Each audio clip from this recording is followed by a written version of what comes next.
Okay, you guys, we are back with another banging video. And I promise you, this one, it's not clickbait. It is 110% factual.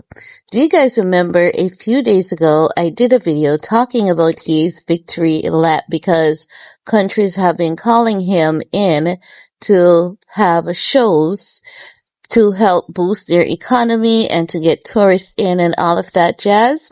Well, do you guys specifically remember the Georgia show that we spoke about? Georgia, that sits like in the center of Asia and Europe. The show will be hosted in Tbilisi to be exact. So it is outside Georgia, right? This show is being hosted by a Israeli businessman. Yes, a Israeli businessman. So initially when this was announced on social media, a lot of critics were saying it was in Israel, but it's not in Israel. It is by a Israeli businessman. No, I know a lot of people are going to be concerned about this, but let's think about this for a second. Yes, there are some serious trust issues when it comes to specific people, but at the same time, not everyone is the same thing, and we should always be cognizant of that. Now, what they're saying is that Kanye West has gone from DEFCON 3 when it comes to Jewish people to striking a deal with an Israeli businessman to put on a concert.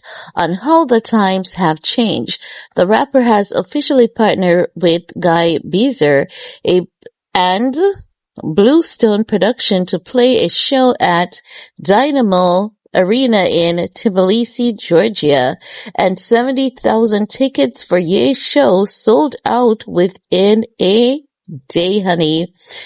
The show was first reported by Rolling Stone, and the outlet said the concert was being produced by Beser's Live Nation Israel, but Live Nation tells us it's not promoting or producing the show.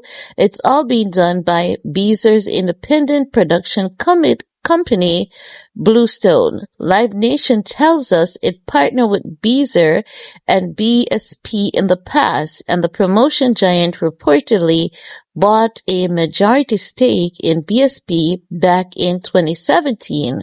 However, a Live Nation spokesperson tells TMZ it has no skin in the game for Ye's Georgia date.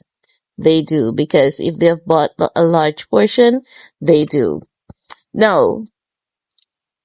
Beezer's LinkedIn page say he founded Live Nation Israel and serves as CEO. Exactly, it's common sense.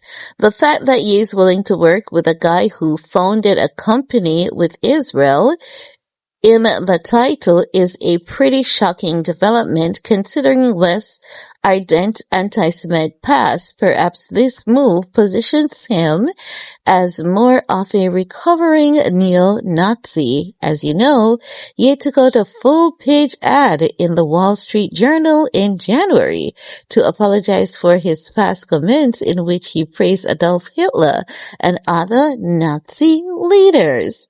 So it's a bright day.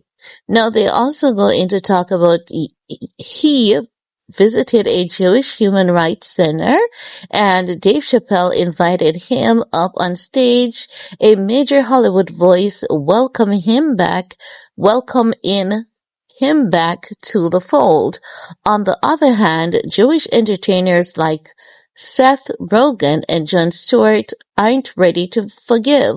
One Israeli music exec told Rolling Stone the concert is disgusting, adding, "Everything Kanye has said and done against the Jewish community is unforgettable, and for many people, deeply hurtful.